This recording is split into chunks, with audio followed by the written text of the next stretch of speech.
Good evening out there in the fucking interwebs. This is Post to Post Wrestling with your hosts, plural, the brothers of discussion, Will and fucking Grayson. We've got Alex the fucking Weatherman here, and I'm your boy, drummer fucking John, and I'm just in one of those fucking moods. So let's get this fucking show on the fucking road.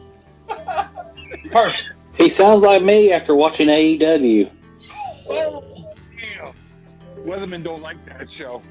No, he don't like it.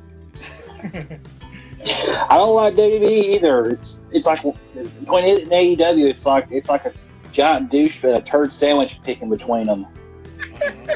We got a super quick edition for you this week because we got a bunch of shit going on, and yeah, we're gonna, for those guys out there who are like, oh shit, it's another 3-hour fucking episode of Post to Post. I fucking promise you that's not this week. We're gonna fucking hit it and quit it. We're gonna get to the fucking point. We're gonna talk about fucking wrestling, and we're gonna get the fuck out of here. Sound like a plan, boys? Let's pump and dump. Pump and dump. Is that your signature maneuver? The pump and dump? It's mine. It's it was on back in my single days. Well, I guess it's time for the WWE Minute with drummer John. Yes. All We're right, gonna start everybody. WWE. Well, that's cool because we got some big fucking news in the WWE. We've got a new fucking Universal Champion in the form of Bobby Lashley. So, And if you watched the program last night, you probably already knew that. exactly. But, know that. Yeah. But Grayson, congratulations on being correct. I know. You act like this is new. I know. But I still like to do it. Except for you're picking Randy Orton. It just took him way too long, but I ended up being right. The same can be said about me with Riddle. I was saying Riddle's going to win that U.S. belt for a while now, and This is true. Finally fucking put it on him. Better late than never. Fucking took him long enough. But with Bobby Lashley, well deserved. Will sent out a meme today that was fucking priceless. It showed the members of the Hurt Business all standing there with their belts. Lashley with his Universal title and Benjamin and Alexander with their tag titles. And in it, it shows what they were doing last year, 2020. Bobby Lashley was in a romance angle with fucking Lana. Shelton Benjamin was jobbing on SmackDown, and Cedric Alexander was barely staying afloat in 205 Live. And now here they are holding all this belt under the tutelage of MVP, who, even he wasn't even supposed to come back as a fucking wrestler. He was supposed to come back as a producer, and was it the Royal Rumble last year where he was a surprise entrant?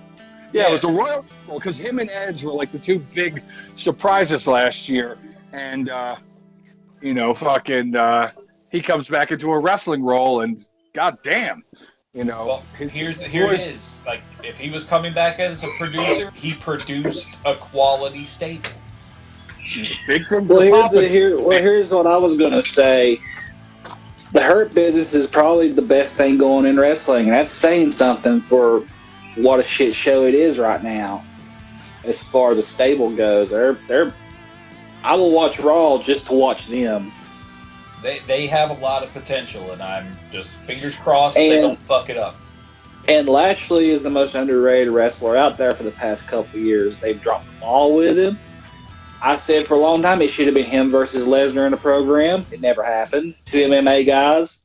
They could have had a fight pit style match, but nope, they didn't go through with it. Brock didn't want. I guess he didn't want to work with somebody who knew what the fuck he was doing, or would go more than 1 minute. That's what it is. Oh, Brock did tweet out a congratulations to him after winning the belt, for what it's worth. And then it's followed up with, "You don't have enough pull to take an entire year off while you're the champ."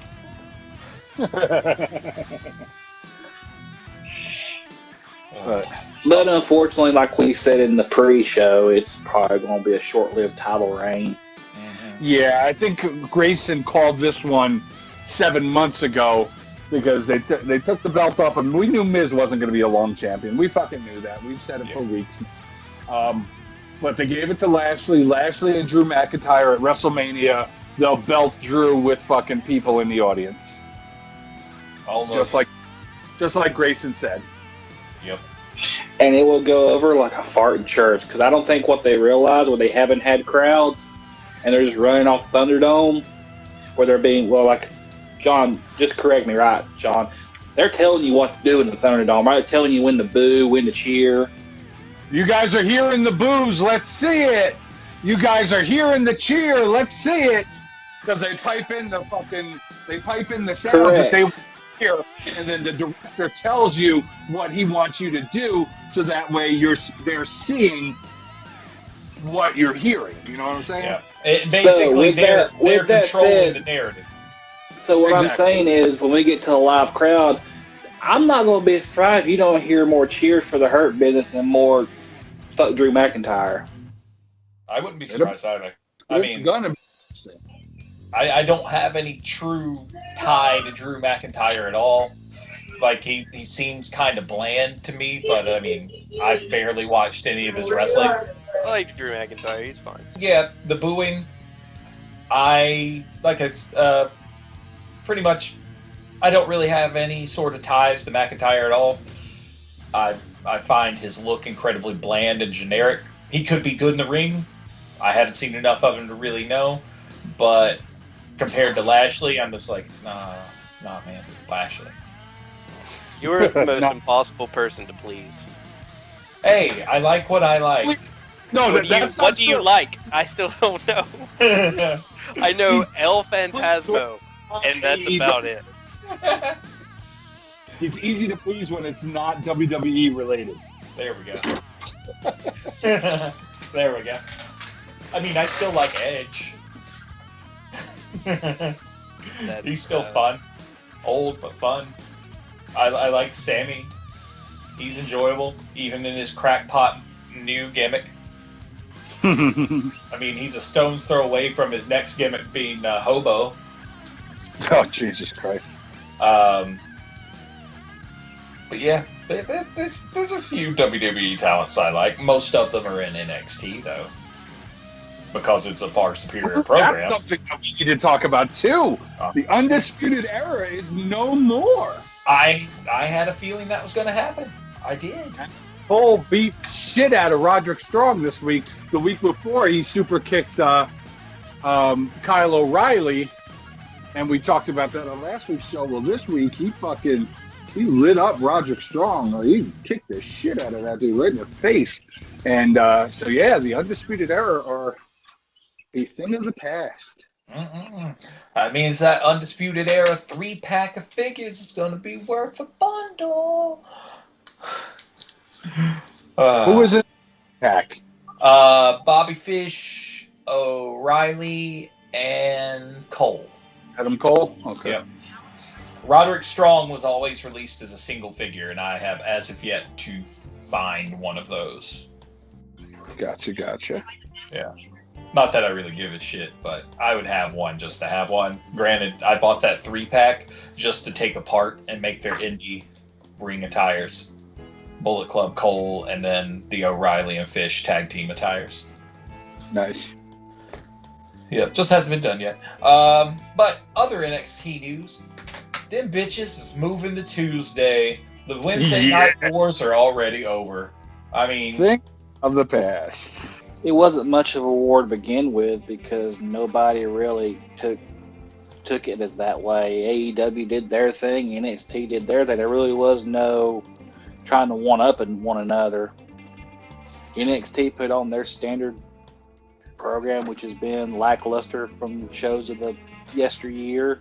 I feel like NXT is the only program that really that did try, because they were on Wednesday. I mean, it wasn't like the back in the day trying, but we definitely talked about some instances where something happened on AEW one week, and then the next week NXT tried to, throw a little swerve on theirs just to kind of see if they could pump their numbers by doing something similar yet different.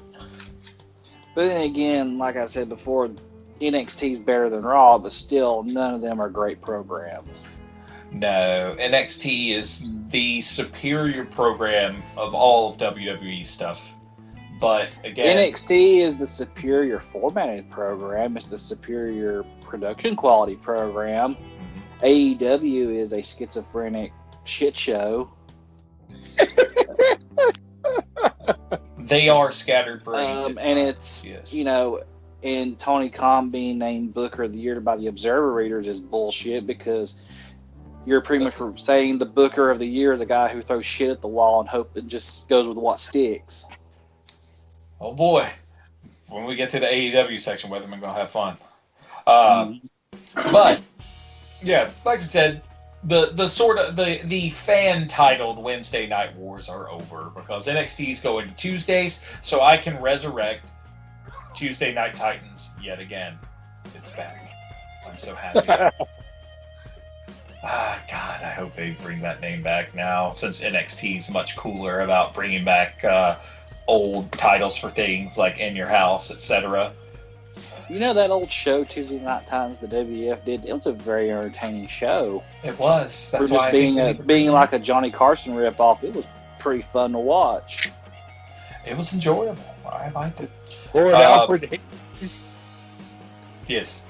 Wasn't it Vince McMahon and Lord Alfred Hayes were the two people on it, weren't they? I believe so. Yeah. Dr. D shut off his gun collection and shot one off in the studio. Good stuff. Let's see. So last week, I believe it was, is when Asuka got her bell rung, correct? Yeah, Shayna Baszler kicked shit out of her, and her tooth went flying, and possibly had a concussion. Yeah, so the first bit of news, yes, Asuka's had some dental procedures, or she's getting ready to have them. And then there's the big rumor she's possibly on a concussion protocol because, again, her shit got wrong. Yeah, she got beyond wrong. They showed on Monday Night Raw, they showed in slow motion and highlighted her tooth coming out of her fucking head. Like, God. It was fucking brutal. So, John, you're more in tune with WWE and that product than I am with NXT. Is Shayna Baszler known for hurting people? Not really, but in character, yes. I've heard that she works stiff. Like I've read before that she does work stiff. That she, physically hurts them, but she hasn't hurt anyone.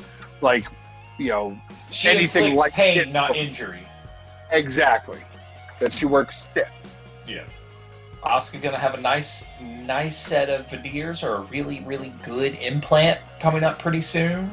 Like fucking Roman Reigns and his horse teeth. Oh God, it won't be that bad. But yeah, she'll be back before we know it. And it's too bad Asuka wasn't dashing. She could be a grotesque Asuka. Still the greatest Cody Rhodes gimmick there ever was. Oh yeah. That's an expensive fucking figure. Mustache Cody Rhodes from back then. God damn. Yeah. That motherfucker's expensive. I saw it the other day on, what is it, Macari or whatever the hell? Yeah.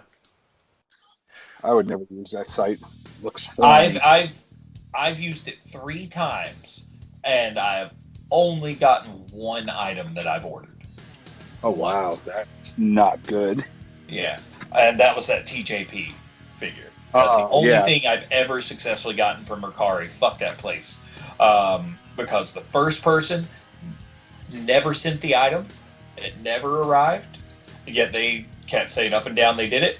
And so, it just disappeared, and I missed the refund window arguing with them. And then the next time, a dude had all his shit listed in about 7 different listings, and it was all the same figures, just in different groupings with different pictures. And I bought a set of figures off of him, and then he sold 4 of the figures out of that set on one of his other listings after I'd already paid for it.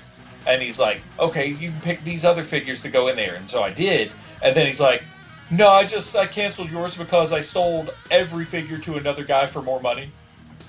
Wow. And I was like, fuck you, dude. Well, that's very ethical. Yeah. We've got our main events, or we've got our Royal Rumble winners already choosing who they're going to face at WrestleMania. We already knew about Edge and Roman Reigns. That was already pretty much set in stone. But now we also have Bianca Belair versus Sasha Banks. That is confirmed now also. Everybody going after SmackDown. Yeah, both of the Rumble winners going after SmackDown belts. So some of that good Fox money, I guess. Mm-hmm. Let's see. If we want... Let me see. What's a good one to go with? I guess we can talk about MSK. And they have recently lost their title shot. Well, they didn't lose it. It's just being held up. So in NXT, you had your Dusty Cup winners. Your male ones were MSK. Your female ones were Raquel Gonzalez and Dakota Kai. So Raquel and Dakota are going to have their match against Nia Jackson, Shayna Baszler tomorrow night. Hopefully those young ladies come out unscathed, dealing with Nia Jackson, Shayna Baszler. But MSK was supposed to get their title shot. Well, Wes Lee, who used to be Desmond Xavier back when they were the Rascals, the African-American gentleman of the group, has a broken hand. So they wrote it into the storyline that the grizzled young veterans did it to him, but they did not. He legitimately has a broken hand. So they'll get their title shot down the road, just not going to happen as soon as we were all expecting. Yeah. Grizzled Young Veterans is such a weird fucking team name. They were good in the ring, but it was so fucking weird. Like, when I heard it, I was like, that's dumb. I liked watching it wrestle, but that name, so weird. It's fucking dumb. It's a bit of an oxymoron. Grizzled. I mean, I got that part of the joke for sure, but I was just like,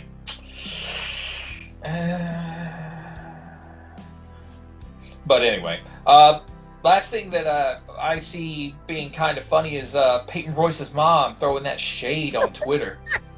Yeah. So Charlotte Flair made her intentions known that she wants to face Asuka at WrestleMania.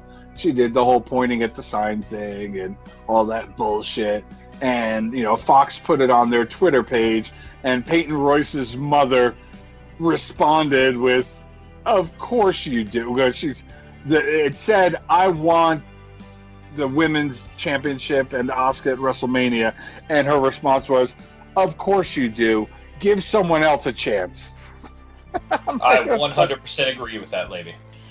Yeah. Oh, absolutely, absolutely. At least WWE has the balls to stand up to Charlotte Flair. Like, they're not letting her run roughshod in that regard. They're using her the way they want to, but like, she proposed a storyline with her fiance Andrade, and they shut that shit down.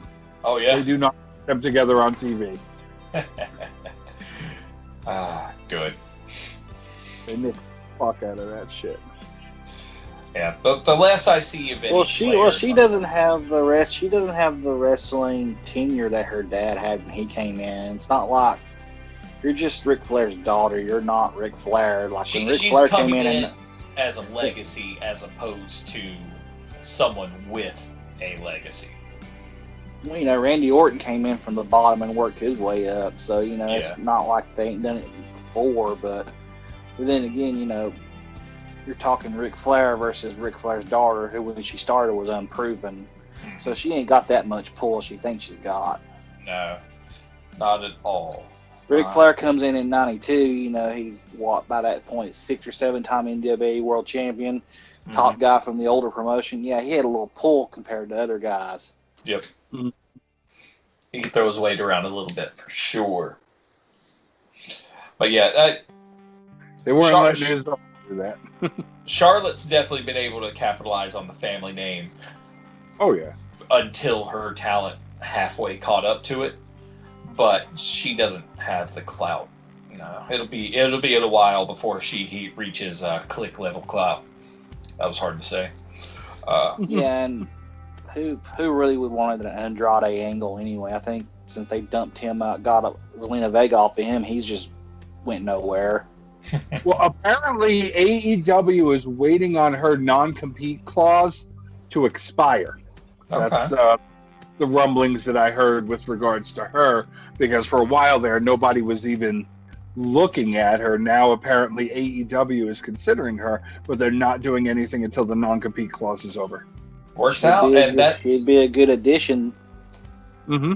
That is a good segue to AEW news. And honestly, like, since we're on the subject of women, I guess we can talk about how Joey Ryan is still a pariah as of sorts, and how Tony Khan's like, nah, man, none of my people are performing at this event. I'm pulling it, even though it's for a supposed women's charity. He was like, nah, fuck that. Pulled everybody from it. So, a women's of wrestling charity, and they booked Joey Ryan for the show, and he was on the posters and everything, and apparently people went fucking apeshit because of all the Me Too accusations against him and everything. So the promoters wound up not just pulling him from the card, they canceled the whole fucking thing.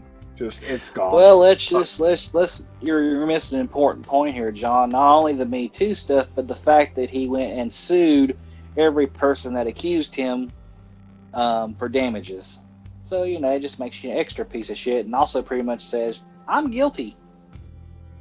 See, I don't agree with that. If somebody was wrongfully accusing me of something, and again, I'm not taking sides here, I'm just saying on me personally, if somebody was falsely accusing me of something that was causing me to lose money, lose revenue, lose face, all that shit, you bet your ass I would countersue. Because it's defamation of character. I don't hold that against him. Now, if he did the shit that they're saying that he did, and we can have that discussion, because on one side of the fence I say innocent and proven until proven guilty, but on the other side of the fence, if multiple people from different walks of life are saying the same thing about the same person, there's got to be something behind it. So I mean, you could take it either way, but I mean, the bottom line is he hasn't been proven guilty in the court of law. We can speculate all we fucking want, but, innocent until proven guilty. Hey, speculation's what we do. Sometimes we're good at it, sometimes we're shit at it. I'm going to go ahead and... He's always came off as a sleazy person, so I'm pretty much, like you said, innocent until proven guilty, but still, with a lot of people saying the same thing. In the court of public opinion, he's guilty as a motherfucker. In the eyes of the law, he's there for right now. But being that he was so quick to countersue, that's kind of a red flag to me. Now, if he would maintain his innocence, he would take it to court, disprove it, and then sue. Mm-hmm. Which is what I'm going to do in my personal life. Yeah, I don't agree with that. If you're losing money and you got to make a fucking livelihood, you do what you got to do to defend yourself. And putting up a strong defense by countersuing, I don't think it's a sign of guilt or a sign of weakness. I got to fucking, I got to support my family. I got to support my income, my living. I got to pay fucking rent. I need this shit to go away quick because I didn't do it. I'm countersuing. I would do it in a fucking heartbeat.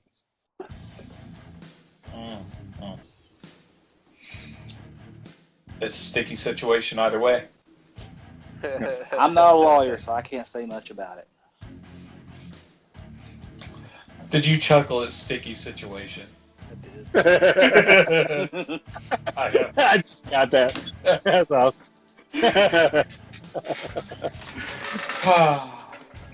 We bring the highbrow humor here, everybody. So, speaking of high, I'm going to go with people who are really high up in the air. I'm going to say the big name that's been on anyone that likes AEW's lips for the last week. Okay, can I do it? Can I do it? Okay, go ahead. Well, it's the Paul White. Dun dun dun dun. We can't say his Davey name on this show. It's Paul White. I feel Come like on, this is take all... a look. He's bald. Yep. Fact. I feel like it's all just a lead-in to finally do Shaq versus Big Show. 100%. He's gonna the Shaq and whoever the chick, whatever her name is gonna win the match with her going over Red Velvet, and then he's gonna do some sort of like attack on Cody, and that's gonna push in the Big Show. And then it's like, oh well, you're gonna do a giant. Well, I got a giant Big Show. But it's also leading to this. We all know what's going to happen. He's going to be the big person on the season 2 of Go Big Show. That's on the nose, but if it happens, you've heard it here first. 100%. Weatherman's going to love this because it makes sense that AEW would take an idea that fucking WWE didn't want and run with it. Yeah. And I'm just gonna go ahead and say, I don't give two shits about this fucking match in any way, shape, or form.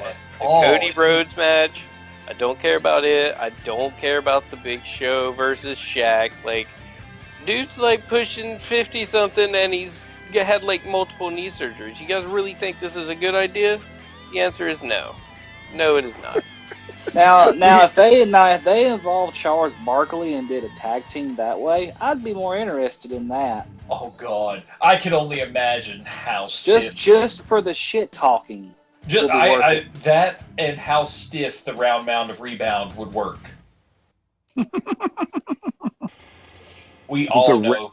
Round of rebound. Yes, the round mound of rebound, Charles. And we all know how it would end. Charles would get a golf club and hit Shaq with it. Probably.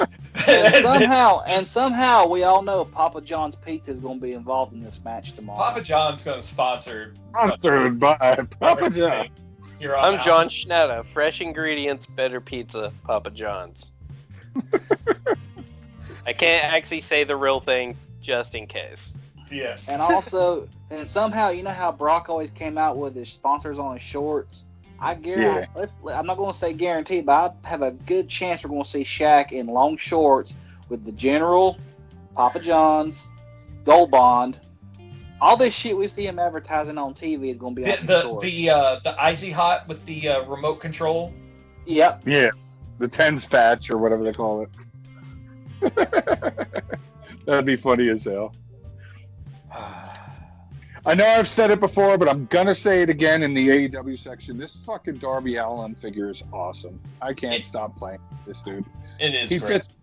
He fits and balances on his skateboard perfectly.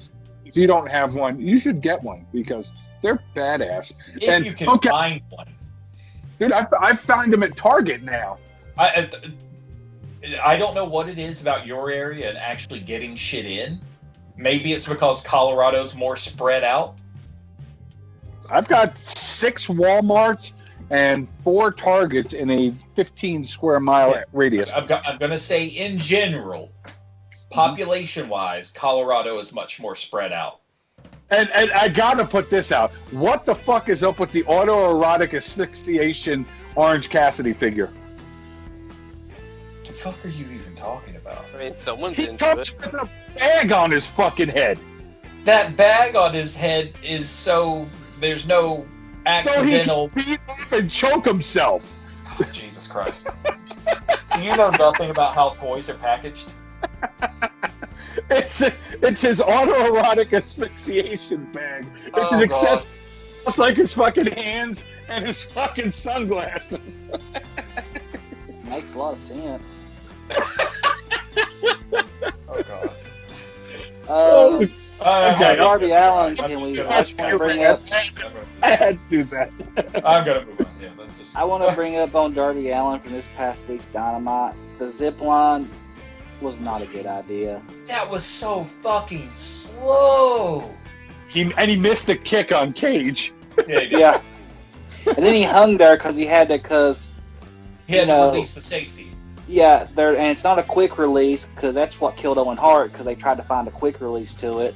Yep. Yeah. And they had to go through all the safety measures. Like, it was a bad idea from the get-go. Somebody should have said, nah, let's not do this.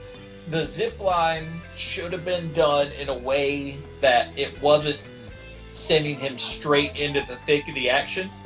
Kind of like Michaels at 12. What? Shawn Michaels in the zip line at WrestleMania 12. Oh, yeah.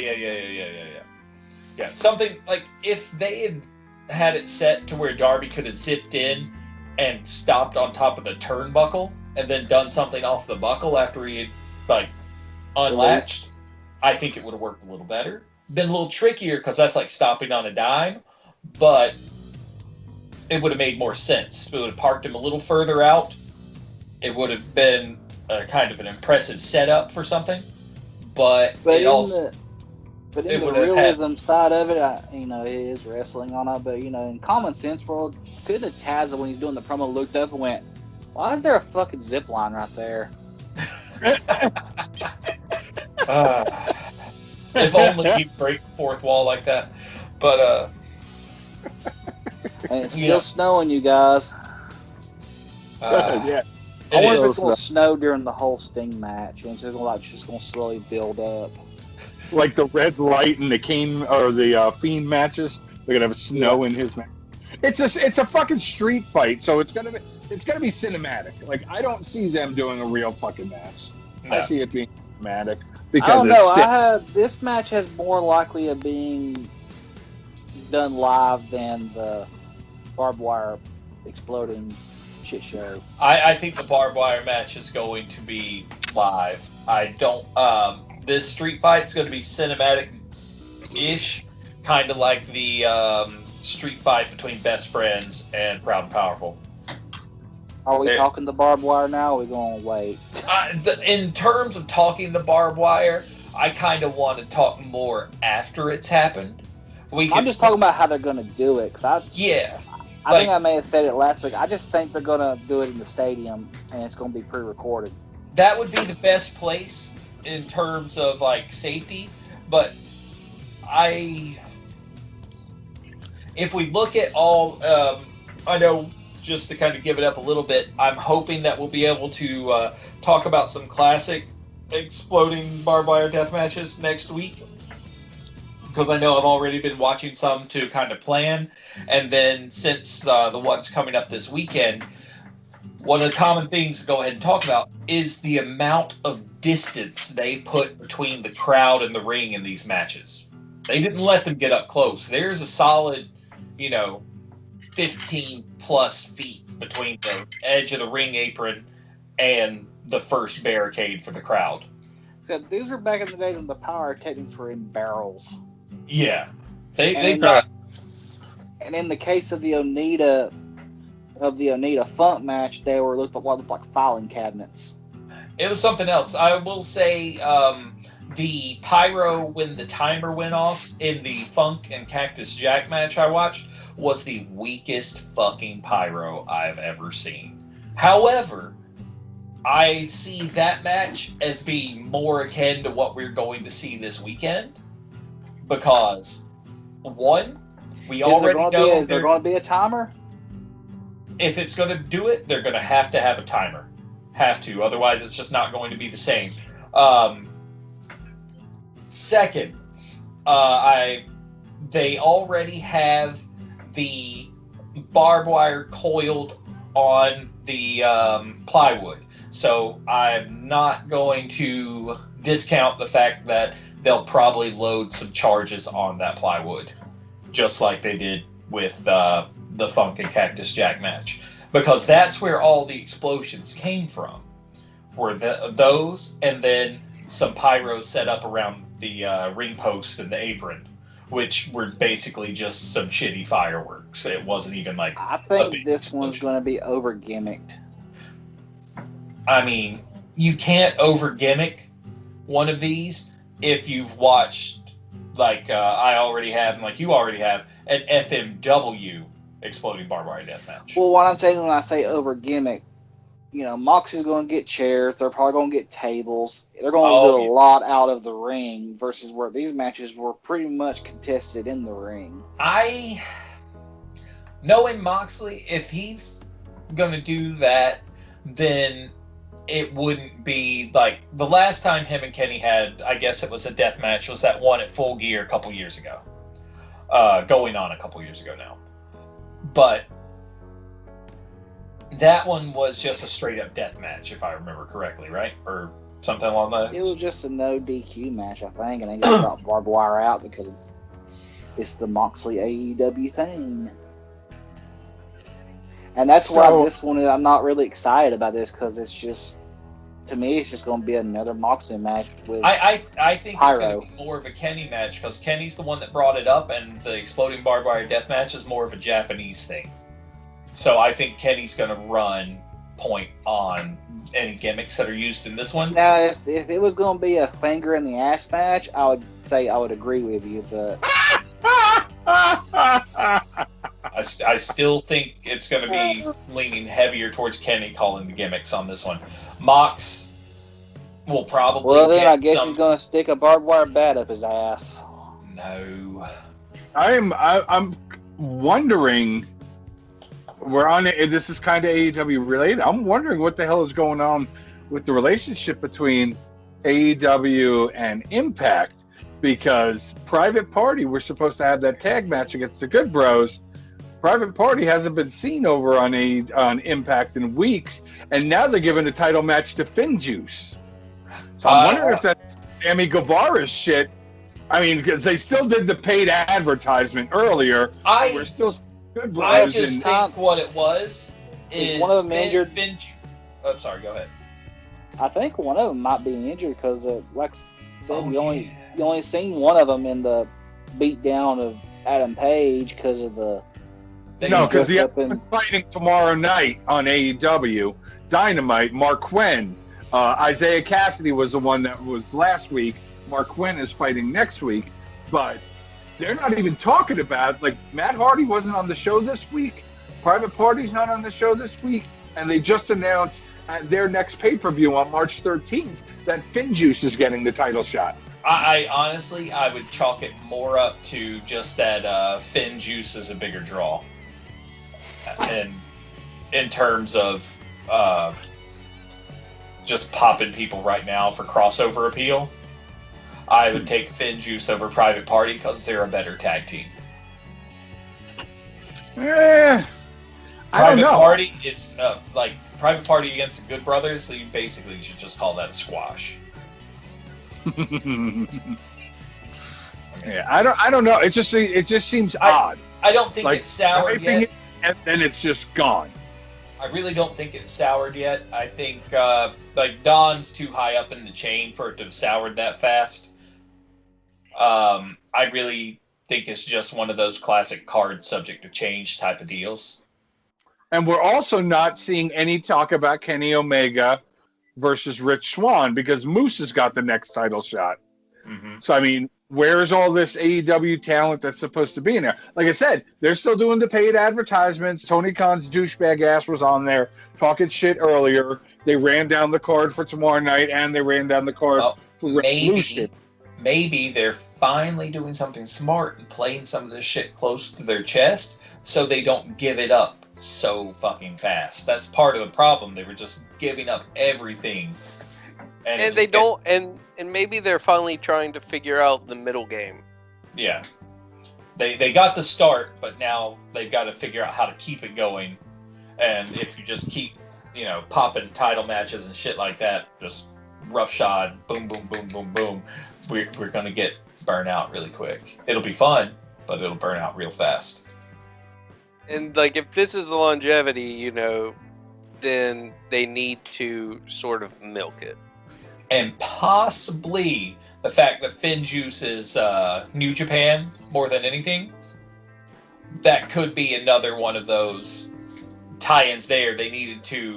Impact needed to bridge the gap with New Japan, since New Japan and AEW bridged the gap. So this is a nice way to kind of get both companies in there in bed with New Japan to make all this trifecta of wildness happen.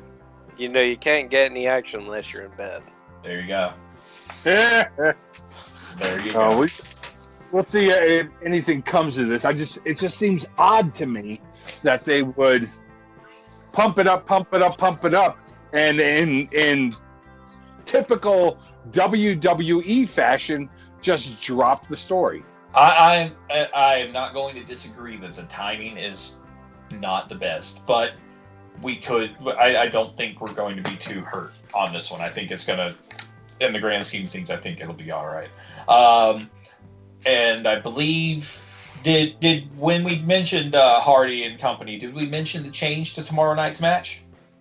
Not yet. So originally they were supposed to have a 10-person match, the Dark Order and Hangman Page versus Private Party, TH2, and Matt Hardy. But they wound up changing it to Matt Hardy and Mark Quinn versus Hangman Page and John Silver. It could still lend itself. Question was this: is this Dynamite live? This Dynamite's gonna be live, ain't it? Yeah, tomorrow's live. Yeah. Travel issues? Could be. I don't. Or they just maybe they're going to push this Adam Page with the Dark Order thing again. I've been putting some thoughts into that. Okay. I think it'd be pretty good as him as the new leader of Dark Order. Because they're obviously not going back to the Hill phase. So might as well do this, because it kind of works. Mm-hmm. They're not going back to Anna Jay, because she's out injured for possibly up to a year. -1, they could only run him for so long. Yeah. So He's got to go back to school sometime. Yeah.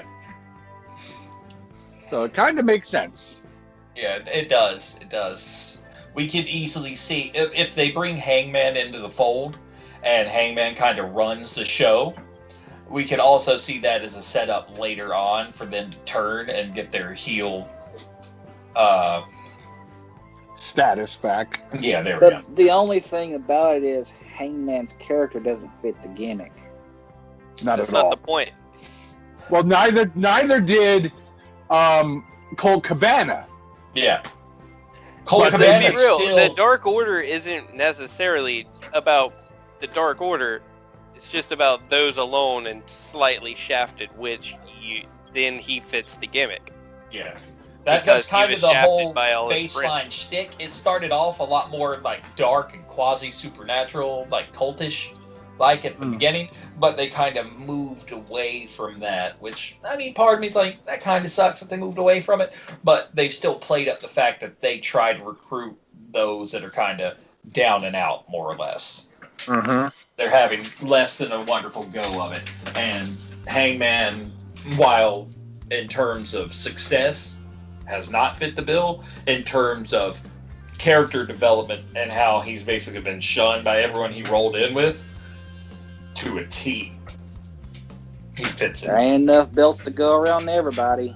No, but I definitely believe AEW needs more than 4 belts. If I count the tag titles as 2 individual belts. Well, maybe they'll bring the Being the Elite title in because that's how ego-based they are. I don't know. Well, they've got 4 belts if you don't count the tag titles. You've got the FTW belt. That doesn't count. It's not sanctioned. That's just there. That's a Taz vanity piece. That doesn't count. That is legit But- a prop device. Yeah, that is a prop. They could. I mean, they have it there. We're talking about getting more belts into the promotion. They've got that one there, Yeah, I mean, All they could the- definitely, and it's good to go. they could definitely create a stipulation in some feud down the line where they legitimize the FTW belt and it has to be challenged. But at the same time, It'll end up being their 24/7 title. oh God, They I hope- did it last week on Impact.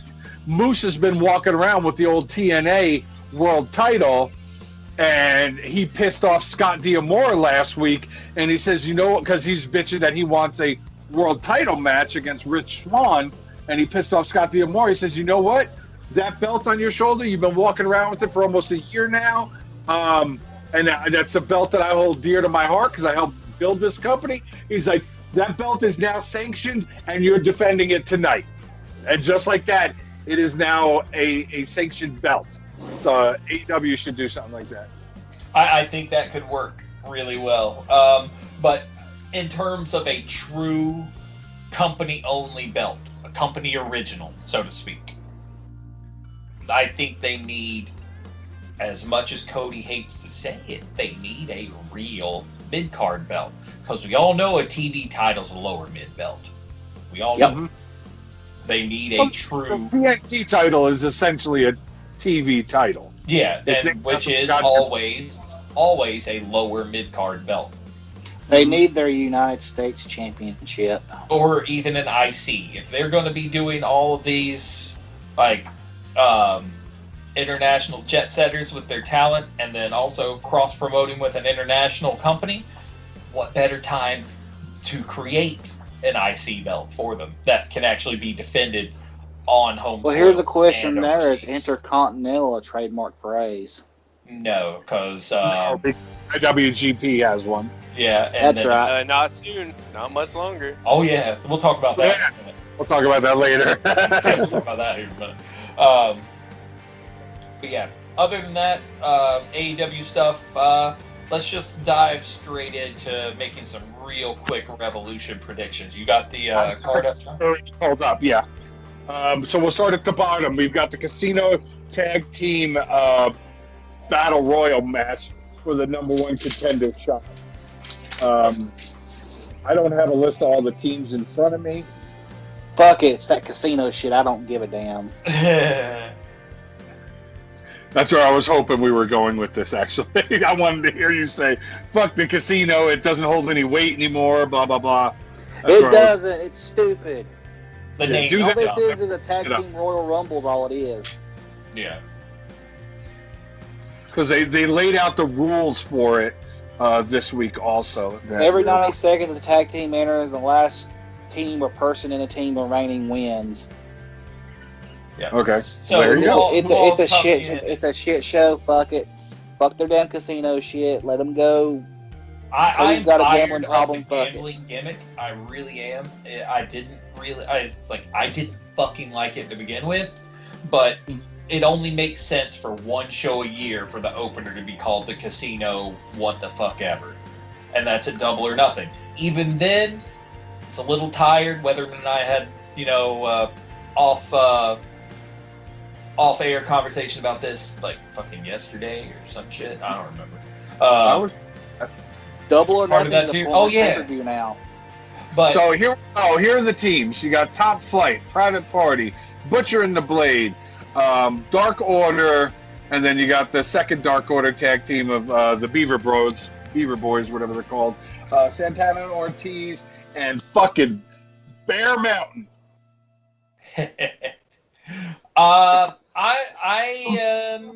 In New York, which is 40 minutes away from where I grew up. I used to go to Bear Mountain all the time. So every time I hear them, and then I hear Taz talking about Bear Mountain, oh, it's part of the Catskills, and blah, blah, blah. I was just like, it tickles me. I want them to fucking win. I don't think they're going to win, but I want them to win. are you going to choose them anyway? Why the fuck not? They're my homeboys. All right, I'm going to put John down for a BM. No. You know what? I'm going with Dark Order. Okay. So you're a DO. I got you, bitch. I'm gonna put down Proud and Powerful for myself. Good choice. Anyone you halfway give a shit about and say he's probably gonna pull it out? Butcher and Blade, just to keep it different. Okay. Good choice. Good choice, yes. Grayson? Who are the teams again? Because I missed it. You've got Top Flight, Private Party, Butcher and the Blade, Dark Order, the Beaver Brothers, Proud and Powerful, and Bear Country, or Bear Mountain. And Dark Order team number 2. Who's the? Is it Preston Vance and Alan Angels or some shit? No, it's the Beaver Brothers. They were Silver and Reynolds. Yeah, I knew that. I thought you named Dark Order and Beaver Brothers, as in Dark Order has 2 teams. They do. That's how it sounded. They do. Yeah, Evil Uno. Who is just Dark Order? Evil Uno and Stu Gracie.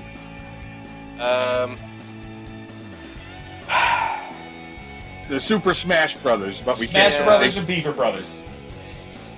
Smash is a million times better. I mean, I just don't see anyone in that tag team gauntlet being a winner. Like, I really don't. Like, they haven't done shit with the Uno and Grayson. They're just doing the fun little videos with the Dark Order. So all of them are around that area. Fucking Top Flight, get the fuck out of here. They're not ready for no tag title shit. I like Top Flight though. I do like them. No, 100%. I do like them. But they're not ready. No. Brown Purple already had their tag title shot. Exactly. Well, and that was my other thought, was that's already happened.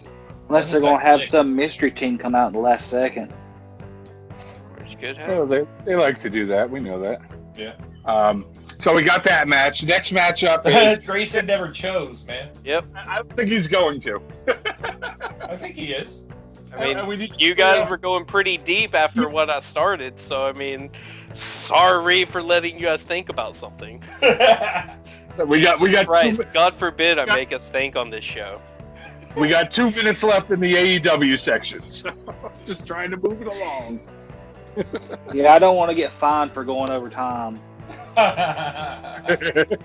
So yeah, I'll just go with Dark Order, the Stu Grayson, Evo Uno. I feel like it's been a while. They were in there in the beginning, and they need some clout. I do not truly believe they'll win. I don't know, man. When it's Silver and Reynolds, I like Reynolds, but he's the weaker of the two. If it was John Silver, no, that's not happening because of the Matt Hardy match. If it was John Silver and Hangman, that would be my choice. But if it's Silver and Reynolds, it's gonna be Grayson and Uno. Makes But sense. no one really sticks out to me as a winner, so I'm probably wrong. Yeah. The only reason I chose Santana and Ortiz is just because I just have the sneaking suspicion they're gonna slap those tag titles onto fucking MJF and Jericho, and that'll be the perfect impetus for the Proud and Powerful to get another shot at it, just to fucking beat the dog shit out of MJF, because no one fucking likes him. They really don't. And if we're all wrong, I'll laugh. It's true. If we're all wrong, fuck. As I said, man, I still think MJF is just slowly gonna weasel his way and kick Jericho out. I'm waiting to see that come to pass as well. All right, next. Kip Sabian and Miro versus Chucky T and Orange Cassidy. It's Orange Cassidy, so I'm going with Orange Cassidy and fucking Chucky T. Miro and Kip. In my opinion, Orange Cassidy should have been Wrestler of the Year. I'm going K&M. Oh my God, John! I mean, I know it wasn't a heavy selection, but damn, I'd pick somebody outside of that thing. Out of every wrestler in 2020, he entertained me the most. I can agree. I can agree with John on this one. It's rare that I do it, but I agree. I think Cassidy was great every time he was on my TV screen. Mm-hmm.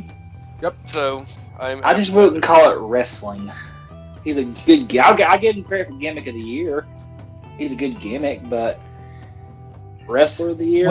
I feel like when the guy he does can wrestle, he's really good. It's just the really wrestling is outweighed by the gimmick most of the time. Mm-hmm. That's well, what speaking of this match, I will say my vote for overrated wrestler of the year went to Miro.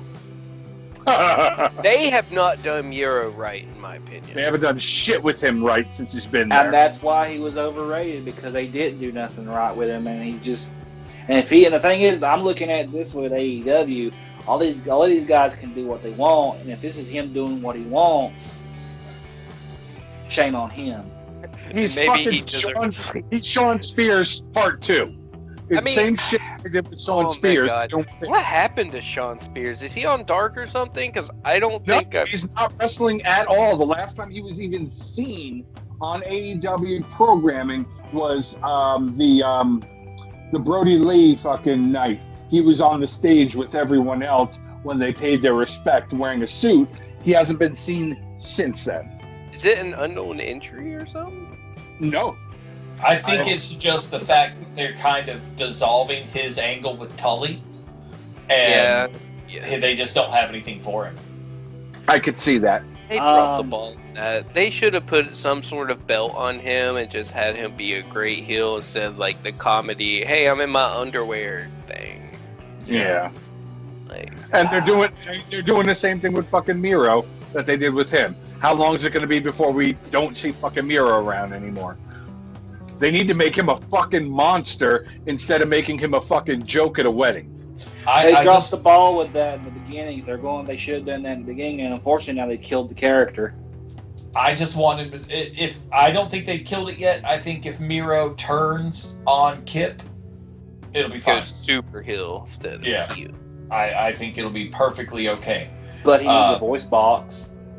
Well, they should have used his real life persona when they had the video game getting destroyed and he went fucking ballistic and beat the shit out of everyone.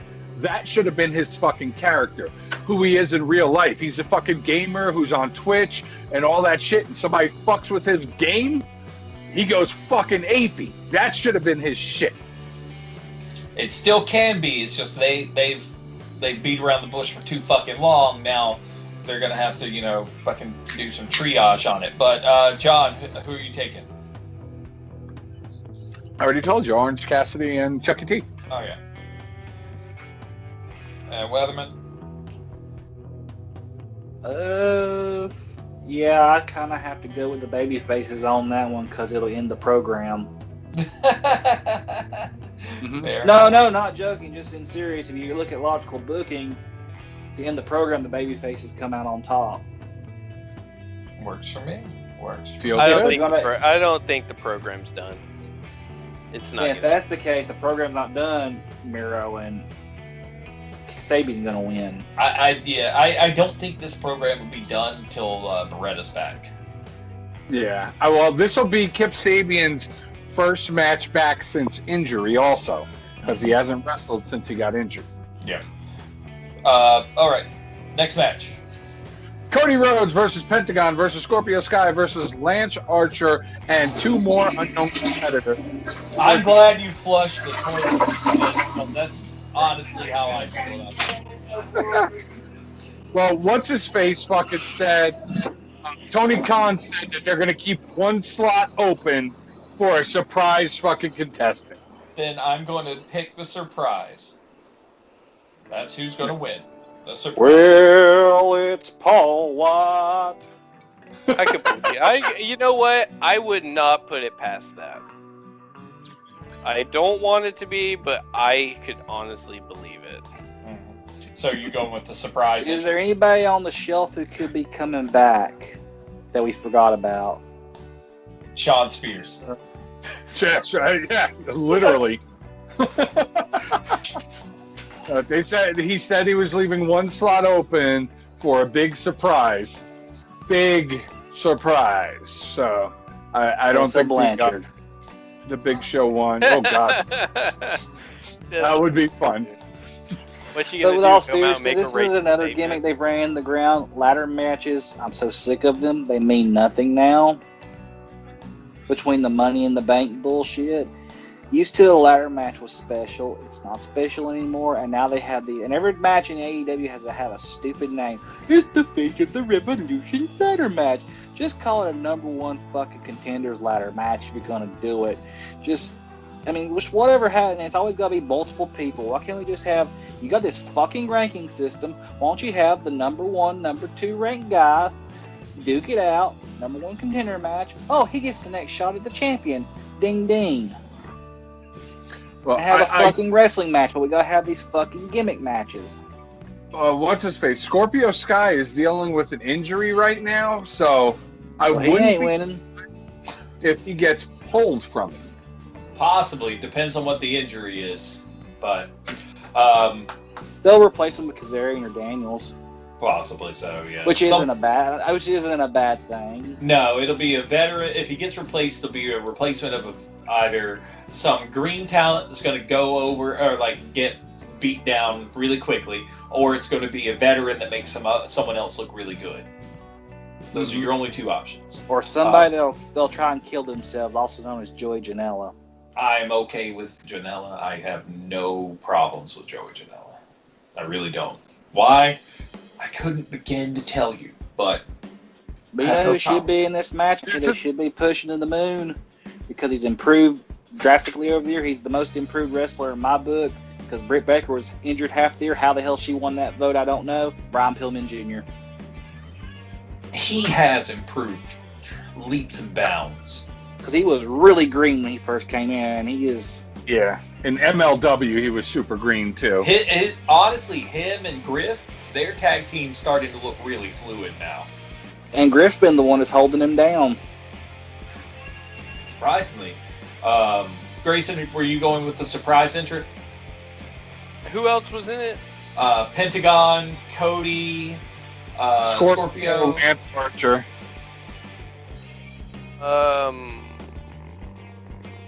Yeah. Because Archer's kind of in the middle of something else a little bit. Penta, I feel like they just kind of tossed him in. Cody. It'll be his first match back from injury also. Yeah, I'll say Mystery or Cody because they just can't get him away from that fucking belt. I know. I gotta agree with the same thing. It'll be the Mystery partner or Cody because Cody's ego. Mm-hmm. There'll probably be Big Show, and Big Show will hold Cody up to get the belt. Oh, God. So there's another qualifying match this week between Max Caster of the Acclaimed, that's the one who fucking raps, and then Dark Order's 10. Well, Max Caster's going to be the one that's in it. I don't think so. I think 10 will be in it. I think it'll be 10. Oh God, Brody Jr. is going to be the mystery man. This is AEW booking. We got to think about. It'll be -1 as the mystery guy, and then 10 will do all the work, and then give him the belt, give him the ladder climb. Oh God, save us, Y2J. I think that'll be too much liability for that one to happen. But I mean, I wouldn't put it past something really fucking stupid. But that's really fucking stupid. John, who you got? I'm going to go with Cody on this one. The name of the face of the revolution, and we've seen Cody's ego with his fucking ring entrance and everything else he's got going on. If it's not a surprise entrance, it's Cody. This is what I hope for. This is what I hope. Soon as Cody challenges, if Cody wins and he challenges for that belt, the champ puts the stipulation in that if Cody loses, he doesn't get to enter through the center anymore. The center is only for the TNT champion. Never happened. That's what I want to happen. Because doesn't work for him, brother. Say what? Doesn't work for him, brother. Oh, fuck. I hate that center entrance in Cody's because, I mean, his fucking theme music gets longer every goddamn show. But I digress. We gotta get the Snoop Dogg party in. Next match. All right, next up we've got Hangman Page versus Matt Hardy in the money match. Q1 earnings are up for grabs. I'm going with Hangman. Oh, Hangman. Stupid gimmick, but Hangman. It's a really dumb fucking gimmick. I agree. Yeah. All right. That one was quick because we all knew. Next. Young Bucks versus MJF and Chris Jericho. I'm going with the Bucks to retain. Okay. MJF Jericho. All right. Grayson? MJF Jericho. Will? Surprisingly enough, No, I'm going to go Bucks. Oh, you're going Bucks? Changing your mind? I'm going to go Bucks. I want to go Bucks because I feel like it'll be Jericho's fault they lose, and that's going to be sort of playing out what I keep thinking is going to happen. I like that logic. I'm going to stick with my initial thoughts of MJF and Jericho getting the belts, so that way it can build up a little more inner turmoil inside the inner circle. So it winds up being something where, yeah, when he usurps it, he basically creates a new inner circle. But that's more. I wouldn't be surprised if Sammy doesn't fuck him over. That's probably a very, very safe assumption. All right, next. Next up, we've got Hikaru Shida versus the winner of the Women's World Title Tournament, who I believe is going to be Nyla Rose. Who is it? It's Nyla Rose versus who? What's that Japanese girl's name? Yuka Sakazaki? I think so. Yeah. Did the magical girl win? I don't know. I'm literally watching that right now on YouTube. It was the bigger girl. It was like the girl that was closest to being Aja Kong size. Yeah, Rio, whatever her name Sakazaki is. Or something. Yeah, Rio something. It starts with an H. Rio Hazazaki or Hama. I don't know. The Rio, with the short blonde hair. Yeah. I was thinking it was going to be Thunder Rosa and Nyla Rose for the finals, and then it's going to be Thunder Rosa versus Hikaru again for the Thunder Rosa win. That's what I was hoping for.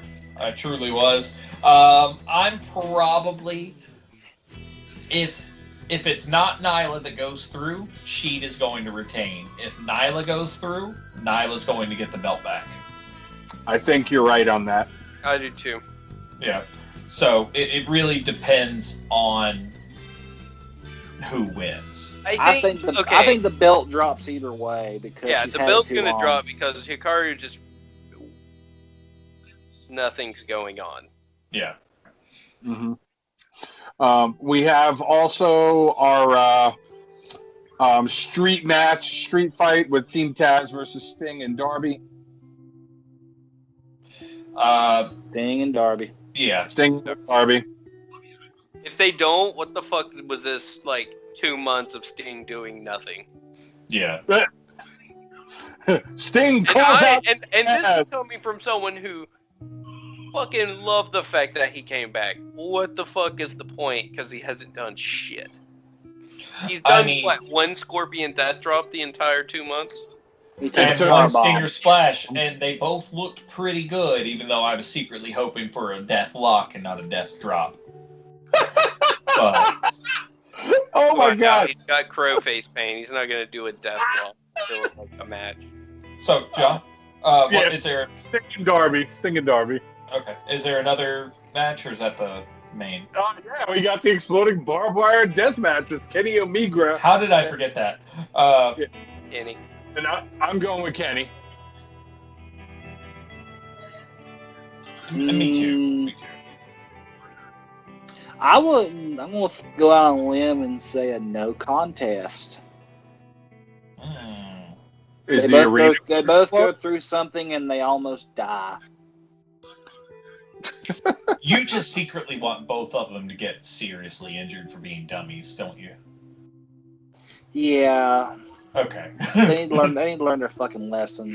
Okay, fair enough. And I'm not going to leave it past something going up Omega's ass. He hasn't done that in a while. Oh boy. And John, Kenny. Kenny, yeah. Okay.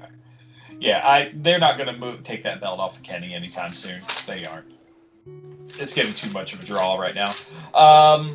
They keep working the Impact angle like they've been alluding to. He needs it. It's true. That's the whole point. Yep. Mm-hmm. It's true. I just see the no contest angle as it doesn't devalue Moxley. Anyways, they want him to be the top number 2 guy. He's already got a belt anyways. He's got the Japanese U.S. title belt. Well, I'll change mine to Omega 2 then. Okay. If it goes no contest, I'm going to yell at you all next week. That's a good segue. You should probably just stick with your choice then, bro. Okay, bitch. I love it. It's so much fun. Be a man. Be like me and listen to John. Every time I do, I get wrong. Yeah. That's all I got hiding. Anyway, moving over to some other news so we can wrap some things up pretty quickly. I'm going to save some New Japan talk for like a little further towards the end. So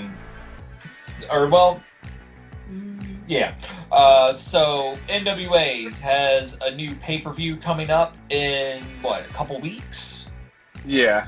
Back for the Attack, and it will be on March 21st at 4 p.m. Eastern Time. It's a live pay-per-view that'll be on the Fight Network, and it didn't announce any of the talent. They should call it Nail in the Coffin. I mean, oh god, I'm not gonna say it's that bad yet, but it's. I mean, as much as I want the NWA to succeed, I just don't see it happening now. I mean, Yeah.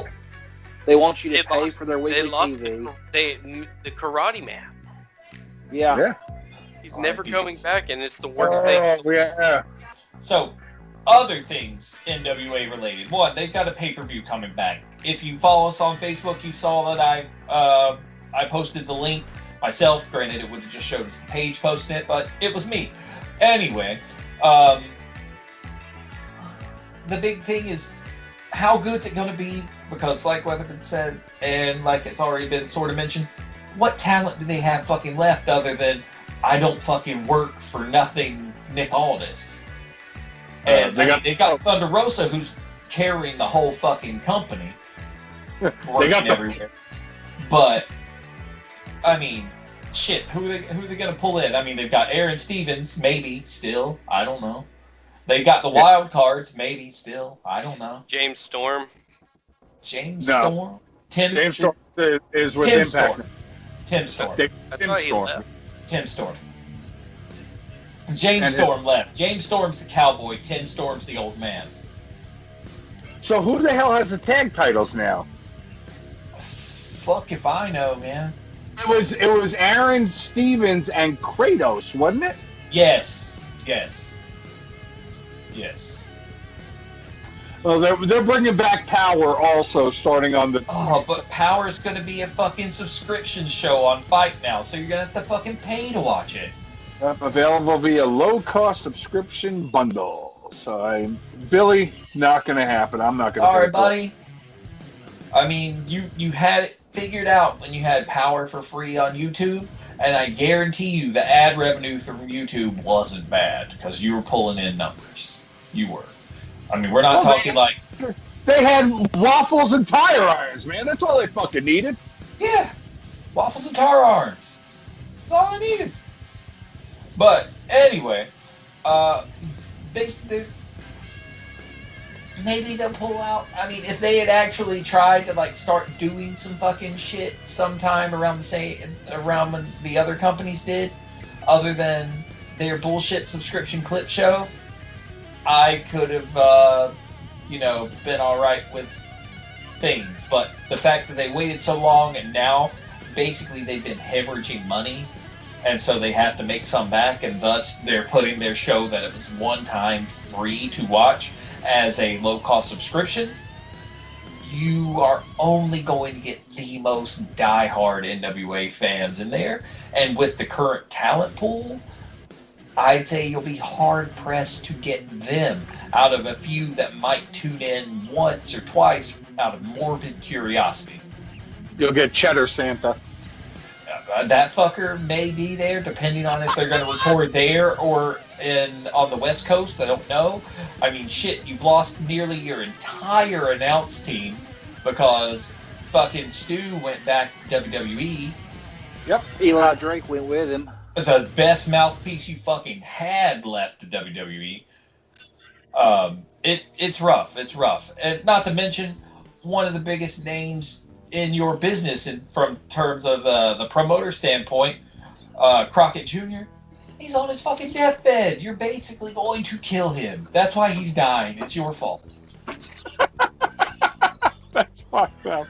Well, true. Let's be honest. Just make a disclaimer there. Crockett hasn't had anything to do with the NWA since he sold it in '88. I know, but it sounded good at the time. Well, what the NWA should have done was very simple. Do a couple weeks of 1 hour television, or not even do television, do one big show, 2 hours on YouTube for free. Sell the ad time, put ads in the show besides what YouTube automatically puts in. Maybe do the old ruse ads on the ring post or whatever. Yeah. But just show off some talent that you have. Like, hey, here's who we have. Take a look at them for free. And then later on, bring back the 1 hour power shows on YouTube. And then maybe try and do a pay-per-view. But in reality, to me, pay-per-view's dead. You're better off to try and sell ad revenue to make your money. Mm-hmm. Especially for as little as they are. Yeah. They don't have that TNT back in the AEW's got. They don't have Tony Khan's money. Mm-hmm. What I would like to see AEW's numbers, see how much money they actually made versus how much they spent, to see how much they actually lost. I think they're still coming out okay. I don't think they're turning. They're not tanking, but I don't think they're not. There's no way they're generating profit. I don't think they're turning a huge profit or a full profit yet. I still think they're in early days of business, and the red is getting slimmer as time goes on. But given the way the past year has been, it's growth has stalled. Yeah, growth has stalled. I'd say give it. Let's see those numbers in the next year. Stagnated around December, January. Yeah, I'd say give us another year, and then let's look at those numbers, and we'll have a better gauge of how AEW is truly doing in terms of profitability. Gotcha. But that's all I got for NWA. I hope the best for them, but I'm not fucking paying for a subscription. I will find somebody that is streaming that shit for free because I've got enough subscriptions already. I'm not going to pay for another one. That's unfortunately the way TV's going to be now with all these plus things. I'm afraid we're all going to be up in the same boat we were with cable in the end because of all the plus subscriptions you got to have. Yeah, the more that streaming does, it's going to be more and more like that. It really sucks, but it also helps me narrow down the ones that I really want to see. Which makes the WWE Peacock deal that much more smarter. Yeah, if you've got someone to piggyback with, that's much better. So moving on, really fast, ROH, the little news out of them. EC3 is officially signed. And yes. Kelly Klein is taking out litigation. She's going to get some money. She's trying to sue Ring of Honor and several people in there for gender discrimination or employment discrimination or something like that. I predict, being it's a big company like Sinclair Broadcasting, they'll negotiate a deal out of court. They're known for doing that as well. Mm-hmm. Like some of the people that she individually is suing in here, also one of them is Jay Lethal, who she names, by name in the lawsuit, that she's going after him. So one quick thing with that. Now, ironically, you all remember the Taylor Hendricks deal with Jay Lethal? I do not. She was the Lethal's manager in his Ring of Honor title run several years ago.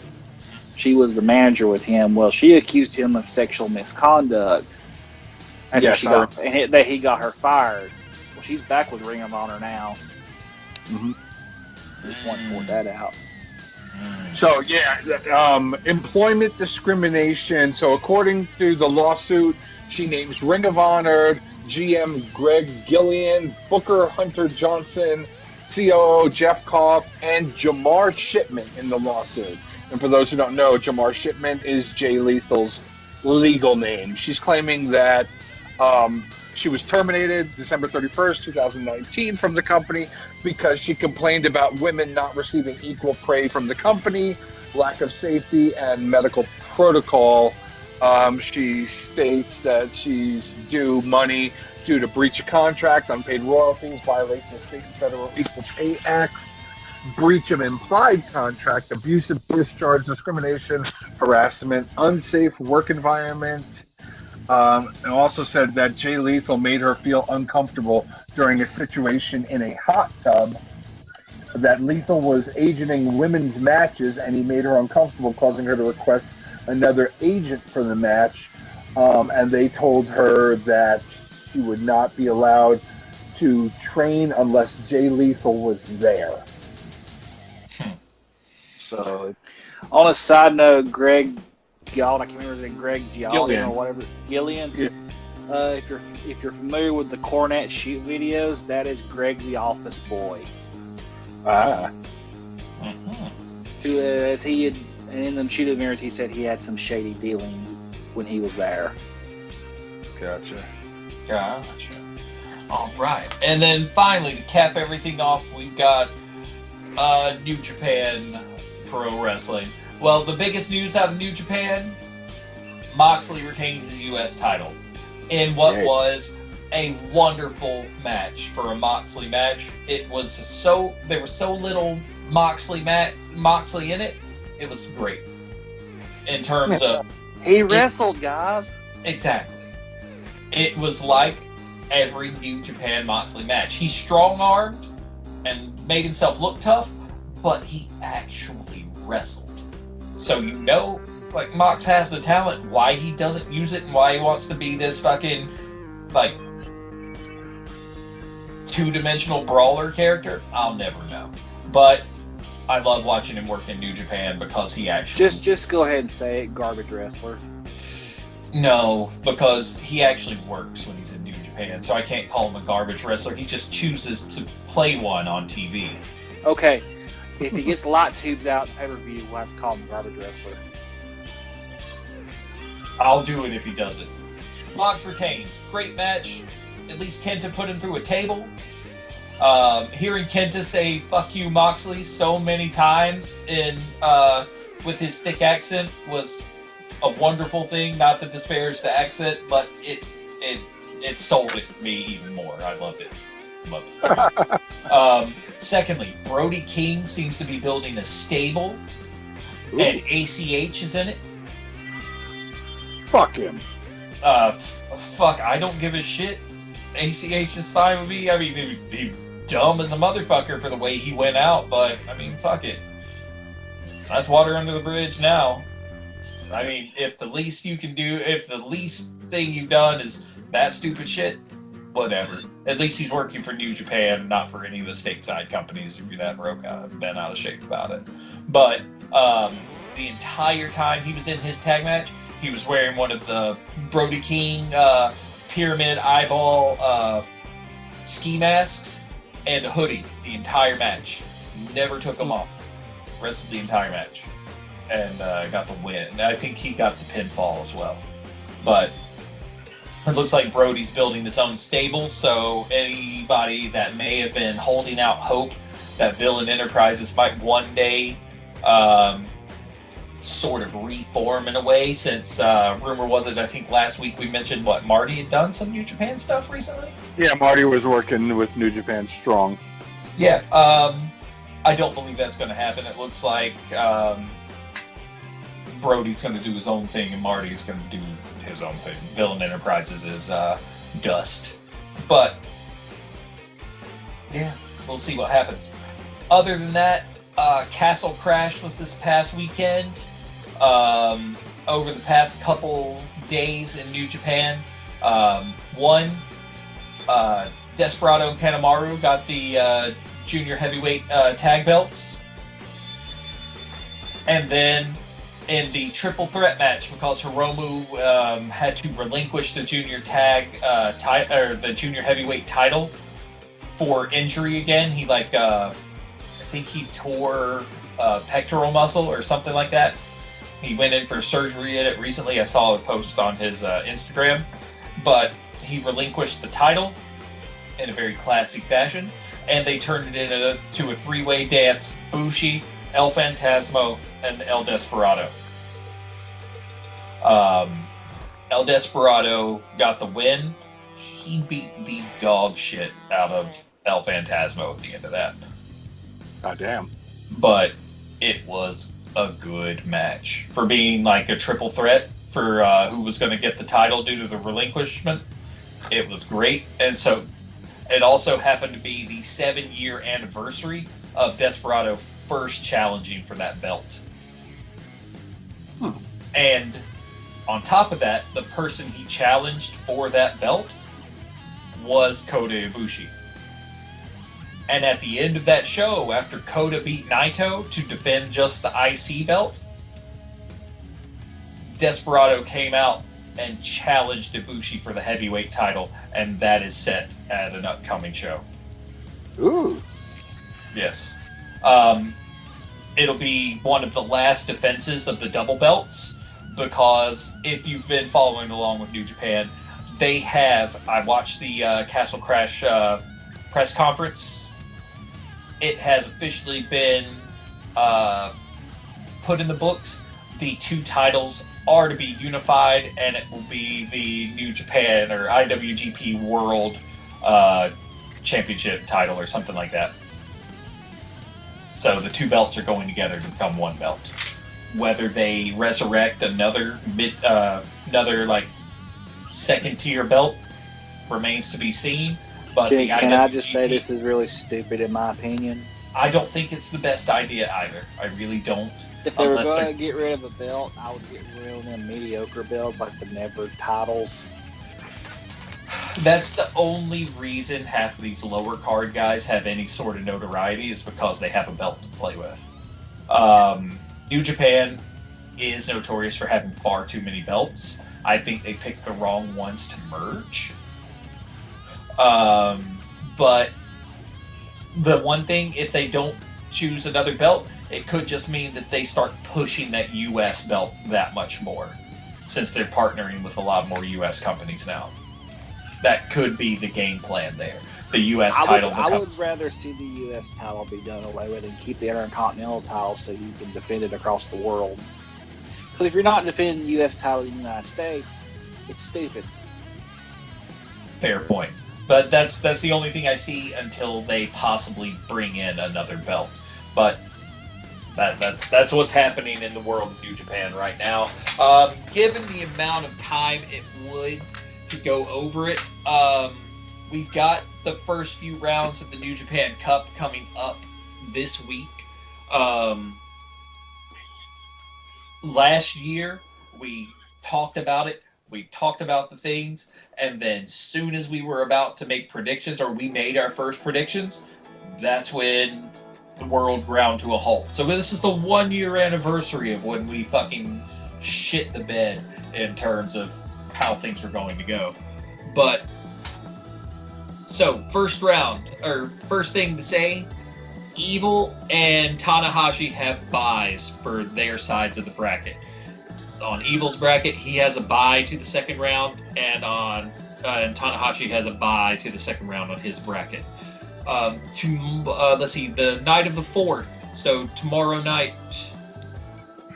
in Japanese time, because it's already the 3rd there. So day after tomorrow for us, you've got Jeff Cobb versus Kojima, Okan versus Naito, and those... Yano! Yano's on the 5th. Oh, okay. Yano's going up against Fale on the 5th. Fale, I hope, beats the dog shit out of it. Full of club for life. I hope so too. Then you've got Goto versus Tai Chi on the 5th. On the 6th, you have Okada versus Shingo, Honma versus Suzuki, and Juice versus Kenta. Kenta. Yeah. On the 7th, you've got Ospreay versus Tenzan. Did you write those down? Say what? I said, did you write down my predictions? I was giving them as you went. No, I haven't written any of them down because I'm gonna Don't say. worry, I heard it. Let's put it this way. We're gonna be, before we record the next episode, it's going to be in the second round. I want to get a bracket figured out, but at the same time, with the amount of time that's going to take, it'll push us way past our allotted time. We're already past that now for what we were aiming for schedule-wise, and this can be edited out. All right. But Let's go. say what? Second bracket. Let's go. Okay, second bracket. Just to go over it for who's there. So on the 7th, it's Tenzan versus Osprey. Gabriel Kidd versus ZSJ. ZSJ. Of course. On the 9th, Nagata versus Blue Justice versus Yota Tsuji. Blue Justice. Yep. Sonata versus Ishii on the 9th. Ooh, that's going to be a good one. I'm going with Sonata. Especially since Ishii's getting a huge push, even though Jay White finally beat him clean the other day. But, yeah. The next night, on the 10th, Finlay versus Owens. Owens, Bullet Club for life. Yoshihashi versus Takahashi, a.k.a. The Pimp. Yeah, Takahashi. And then Hanare versus Jay White. Jay White, Bullet Club for life. Damn near all of Bullet Club is in the right-hand bracket. Except for the assassin, Bad Luck Fale, who's going to kill fucking Yano. So, if we want to go for, let's at least get round 1. We'll go that route. Kojima or Cobb? Cobb. All right. So I'm going with Cobb as well. Grayson, Alex? Cobb. Grayson? I can believe Cobb. Okay. So we're going to go full go around. All right. Next, Naito and Okan. Naito. I'm gonna, as much as I want Okan to get a push, yeah, it's gonna be Naito. He's got an action figure. It's Naito. Okan don't have an action figure. No, he does not. Oh Jesus, it is a Star Wars poster. God, fucking Cody. Anyway, Weatherman and Grayson, Naito or Okan? Naito, unfortunately. I think this is a very bad pairing. I think Okan should have made a little push in this. I agree. Grayson, you running with us on this one? You guys said Naito, didn't you? Yes. I'll play devil's advocate. All right. It's probably Naito, though. Yeah. But I like that you're going opposite on that one. All right, Yano and Fale. So I know John Yano is going Yano. No. Yep, I wrote it down. Well, you're wrong. I'm going Bullet Club for life. Grayson, Bullet Club for life. Weatherman. I'm going Yano. Oh no! Fuck Weatherman. Because I think Yano's going to sleaze his way through the first round. Oh god, it hurts me to almost say that's probably logically correct. All right, Tai Chi versus Goto. Tai Chi. Tai Chi. Yeah, I'm going Tai Chi as well. I'd never choose Tai Chi. I don't care. Okay, just making sure you were still with that whole thing. So okay. No, fuck him. He's getting such a push though. Okada versus Shingo. Okada. John's going Okada. I am going to go Okada as well, even though I want Shingo to win, but Shingo's not going to get out of the first round if Okada's in it against him. I agree. Yep. Yeah. We're all in agreement on that one? Oh, yeah. All right. Okay, Honma and Suzuki. Suzuki. Yeah. Suzuki. Oh, yeah. I'm sorry, old Show Honma. me the real you. Yes. Oh God, that short feud with Liger was amazing. I love that shirt I got of it. That is a badass shirt. All right, and I assume we are all going to take Kenta over Juice. Bullet Club for life. Yep. There's no question. Yeah. If Kenta gets beat by Juice, I'll be super fucking sad. All right. The finals on that bracket are going to be Kenta versus Evil. I could see that. I could. All right. Tenzan versus Ospreay. Ospreay. Okay. Empire. Okay. I'm going Ospreay as well. Tenzan doesn't make sense to win unless he's going to actually get a match against fucking Okan again. And that would only happen if they made it to the finals, and that will never fucking happen. Mm-hmm. Ever. So, Grayson, you going Ospreay as well? Yeah. All right. Next. We already VSJ. said VSJ. Yeah, because he's going up against a young lion. All the young lions are in this bracket, so it makes it real easy. So, everybody is going with Zack Sabre Jr. All right. Next. Blue Justice. Going up against a young lion, so Blue Justice is going to win. Yep. Mm-hmm. All right. That one didn't lose in the next match. Most likely. Most likely. Because he would be going up against... Ishii or Sonata. Yep. And I... Taking Sonata on that one. John's going Sonata. I'm going Sonata. Okay. I'm predicting Evil Sonata final. Ooh. Ooh. I'm going to go Sonata as well, just because I'm still not sold on Ishii. I like him more than I used to, but I'm still not sold on him. Grayson? Yeah. Same? Yeah. All right. Okay, Finlay versus Chase Owens. Chase Finlay. Owens. Police. Chase Owens. All right. He's got a Finlay. belt. You're going Finlay? Because Weatherman? he loves to fight. Sounds good to me. All right. All right. Tokyo Pimp and Yoshihashi. Pimp! Yeah. I'm going to say Hashi. Okay. Oh, How wish you fucking watched. dare you? How fucking dare you? All right. I assume we're all going to take Jay White over the perpetual jobber that is Toa Hanare, which makes me sad, but it is what it is. Yep, you're right. I'm going to pick Tanahashi in his first round match, too. That would be him against Jay White. His first No. match would be against Jay White. No. It's the first round. He gets a bye, so I'm picking Tanahashi in the bye. Okay, fair enough. All right, we have taken care of business. We went ahead and knocked them all out. Not bad. We are in agreement for the grand majority of them. Now, New Japan has been known to fuck us over on predictions in the past. They're the only company that really does a proper swerve because they still do treat it like it's actual sports. And, sometimes they let the underdog win. I mean, fuck.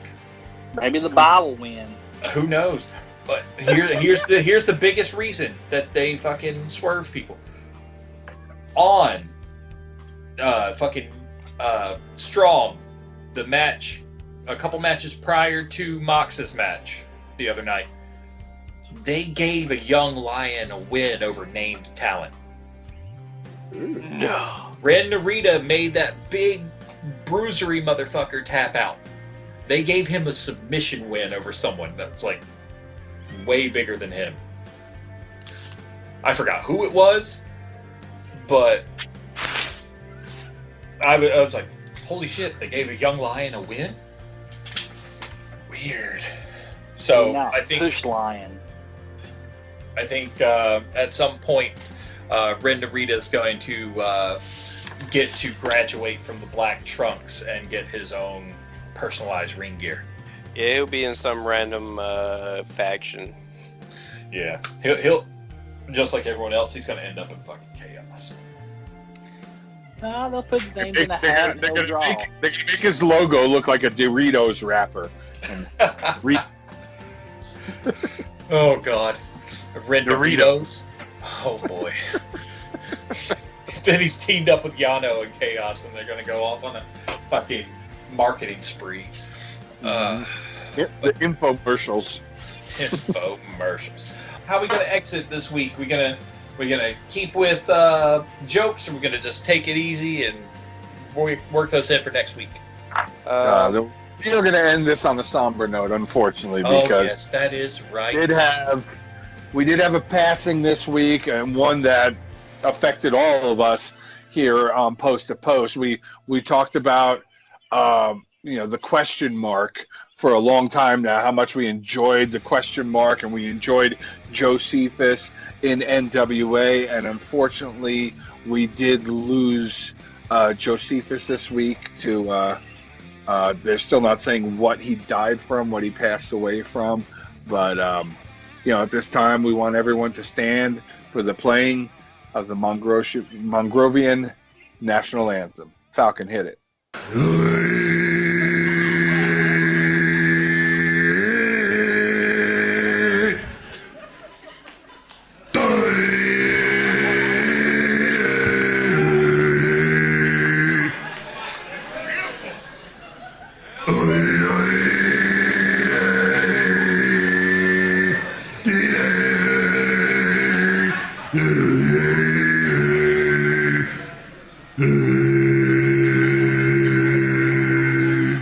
All right, thank you guys so much for that. We really appreciate it here. You guys got any final thoughts on Josephus, on the question?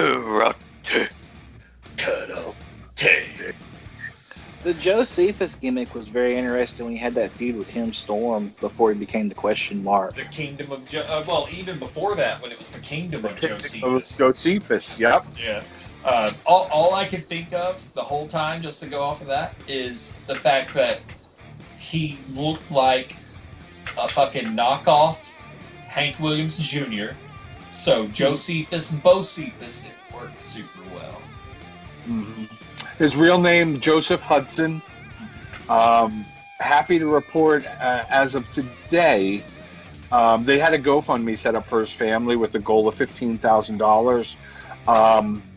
Within 15 hours, they raised over $22,000 to cover medical expenses. Billy Corgan, notice, I don't want to use someone's passing as a way to kind of, throw any shade, but I could say that a lot of that was fan base built up from power on YouTube and falling in love with the question mark. Absolutely. Oh, yeah. Yep. So, you can only catch lightning in a bottle, but probably once. And the question mark did it for NWA.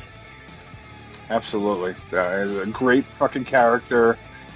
He was an actor, a writer, a filmmaker, a musician, teacher. He's got a 10-year-old son who he lost, so it's just super sad, and our hearts go out to the family of Joseph Hudson. And thank you, question mark. Thank you, Josephus, for all the great memories. Rest in power, you Mongrovian giant. Rest in power. Karate. All right, guys. This has been Post to Post Wrestling. Want to give a big thanks out to Falcon for making us sound fucking awesome. Make sure you guys check out And the Polar.